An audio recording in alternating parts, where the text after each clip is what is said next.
morning, students. Today's my subject is constitutional law, in which I have discussed with you for last 2 days an overview of parts and articles of the Indian Constitution. So, in the continuance of the said topic, till yesterday I have discussed with you about the parts and articles of the Indian Constitution, and I have discussed part 5th to part 10 and article 52 to 244A, right? So today I'll discuss the rest parts and the articles in which. Alright, so let us start the topic. So the next part is part 11. Okay, तो part 11 जो है संविधान का भाग 11 है, वो बताता है हमें relations between the union and state, केंद्र और राज्य के बीच संबंध किस प्रकार से निर्धारित होते हैं, कैसे संबंध होने चाहिए, उनके अधिकार और कर्तव्य क्या क्या होंगे एक दूसरे के प्रति, वो हमें बताया गया है पार्ट 11 में, जिसके अंदर केंद्र और राज्यों के संबंध के बारे में विस्तृत व्याख्या की गई है आर्टिकल 245 से लेकर के आर्टिकल 263 तक। देखिए, ये जो पार्ट है वो कॉम्पिटिटिव एग्जामिनेशंस के पॉइंट ऑफ व्यू से बहुत इम्पोर्टेंस रखता है, क्योंकि सेंट्रल और स्टेट रिलेशनशिप पे बहुत क्वेश्चंस आपसे कंपटीशन एग्जाम्स में पूछे जाते हैं, जिनका आंसर आपको इसी पार्ट में मिलता है आर्टिकल 245 से लेकर 263 तक। Okay, so come to the next part, part 12। Okay, part 12 में डिफाइन किया गया finance, property, contracts and suits under article 264 to 300A।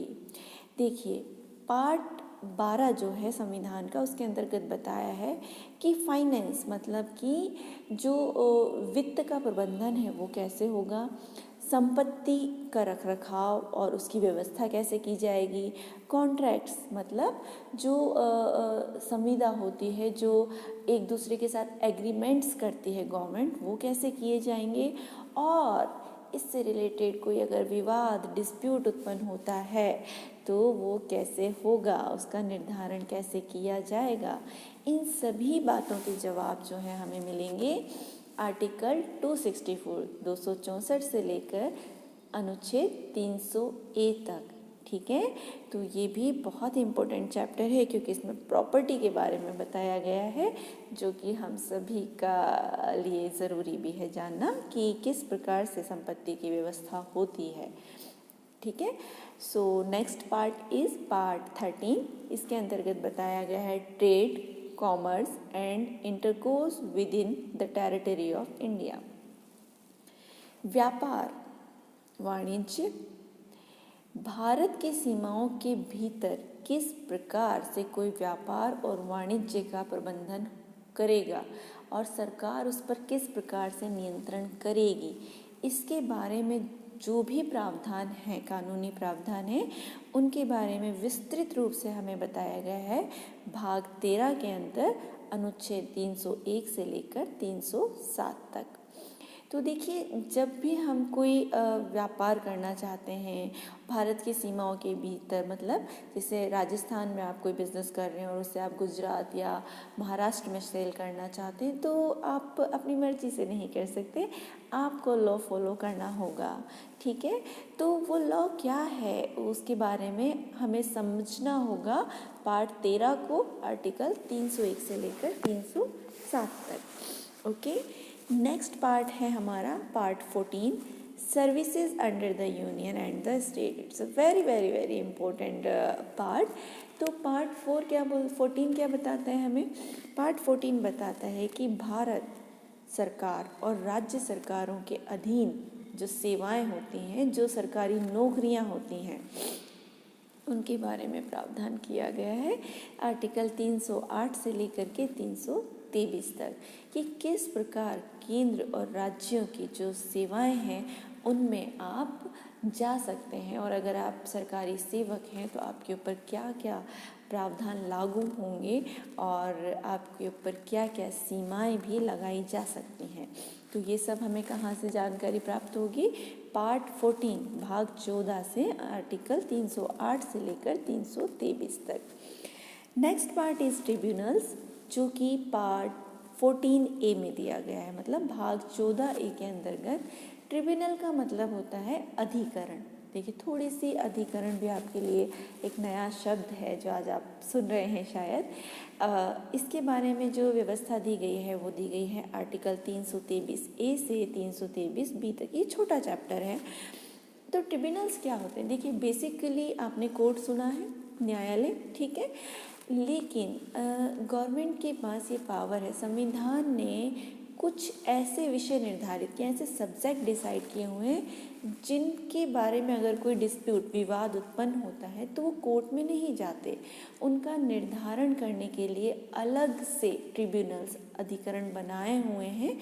वो एक कोर्ट ही होता है। आप ये मान लीजिए, एक साधारण भाषा में अभी आपकी समझ के लिए, कि वो एक कोर्ट ही होता है, लेकिन उसे कोर्ट नाम नहीं दिया जाता क्योंकि उससे एब्सोल्यूट कोर्ट के पास जो पावर्स होती हैं वो नहीं होती, ठीक है। उनकी पावर्स जो होती हैं वो लिमिटेड होती हैं और उनका नेचर जो होता है वो एब्सोल्यूटली कोर्ट पावर्स का नहीं होता, इसलिए उन्हें नाम दिया गया है ट्रिब्यूनल्स। और ये स्पेशल मैटर्स जो कॉन्स्टिट्यूशन के अंदर डिफाइन है, केवल उन्हीं को डील करते हैं। जैसे चोरी, रॉबरी, मर्डर, ये केसेस ट्रिब्यूनल में नहीं जाते। ये जो हमारे जनरल कोर्ट्स हैं, नॉर्मल कोर्ट्स हैं, उन्हीं में डील होंगे। ट्रिब्यूनल्स में स्पेशल मैटर जाते हैं। जैसे फॉर एन एग्जांपल मैं आपको यहाँ बताऊँ, कावेरी जल विवाद, ठीक है। कावेरी नदी का जो पानी का मैटर है कि वो कौन कौन सी स्टेट, तमिलनाडु और आंध्र, जो उस पर क्लेम करता है कि ये पानी हमारा है, तो उसको डिसाइड करने के लिए ट्रिब्यूनल बनाए गए हैं, ठीक है। तो जो स्पेशल मैटर्स हैं, जो कॉन्स्टिट्यूशन में इटसेल्फ डिफाइन है कि कौन सा मैटर जो है वो ट्रिब्यूनल में जाएगा, तो ऐसे मैटर्स, ताकि इनका जल्दी से जल्दी सुनवाई हो सके और इनका डिसीजन आ पाए, तो उनके लिए ट्रिब्यूनल्स का गठन किया गया है, राइट।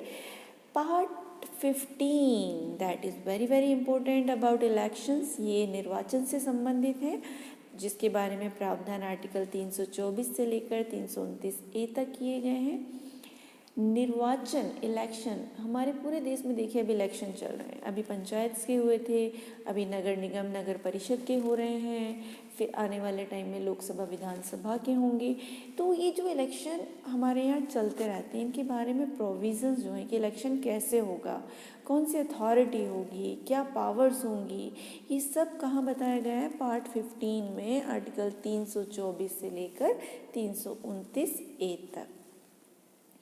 पार्ट 16 में बताया गया है special provisions related to the certain classes. देखिए, सर्टेन क्लासेस, यहाँ पे सर्टेन क्लासेस क्या है भाई? कुछ वर्गों का निर्धारण किया गया था जब संविधान बना था। उन स्पेशल क्लासेस के लिए प्रावधान किए गए हैं आर्टिकल 323 से लेकर के 342 में। बिल्कुल आपके जहन में यहाँ सवाल उठ रहा है कि स्पेशल क्लासेस क्या है भाई? तो देखिए, स्पेशल क्लासेस में socially educationally weaker section, economically weaker section, ठीक है, विमेन, चिल्ड्रन, ये सब स्पेशल क्लासेस में आते हैं। तो जो रिजर्वेशन के हमारे प्रावधान हैं, ठीक है, तो उनको जो स्पेशल ग्रांट मिला हुआ है वो यहीं से मिला हुआ है कि हमारे देश में जो रिजर्वेशन सिस्टम लागू है स्पेशल क्लासेस के लिए, उनको मान्यता यहीं से प्राप्त होती है। Okay, the next part is part 17 that is official language. मतलब जो है वो राज्य भाषा क्या होनी चाहिए, इसके बारे में जो प्रावधान है वो आर्टिकल 343 से लेकर के 351 तक किए गए हैं। अब देखिए, यहाँ पे हमारे देश की कोई एक राष्ट्रभाषा नहीं है भाई। यहाँ पर हर राज्यों की भाषाओं को मान्यता प्रदान की गई है। तो अभी तक जो है वो 22 भाषाएं यहाँ पर रखी हुई हैं और भी कई भाषाएं हैं जिनको मान्यता प्रदान किए जाने की मांग की जा रही है। तो हो सकता है आने वाले टाइम में लिस्ट और भी बड़ी हो जाए। तो ऑफिशियल भाषाएं मतलब जो आधिकारिक भाषाएं हैं उनका वर्णन, उनके बारे में प्रावधान जो है वो यहाँ पर किया गया है पार्ट 17 के अंदर। तो देखिए आज हमने पार्ट 11 से लेकर पार्ट 17 तक डिस्कशन किया है और मैंने आपको बताया कि संविधान में कुल 22 भाग हैं। ठीक है, तो जो हमारे रेस्ट पार्ट्स हैं उन्हें हम आने वाली क्लास में डिस्कस करेंगे। So thank you so much for today's lecture.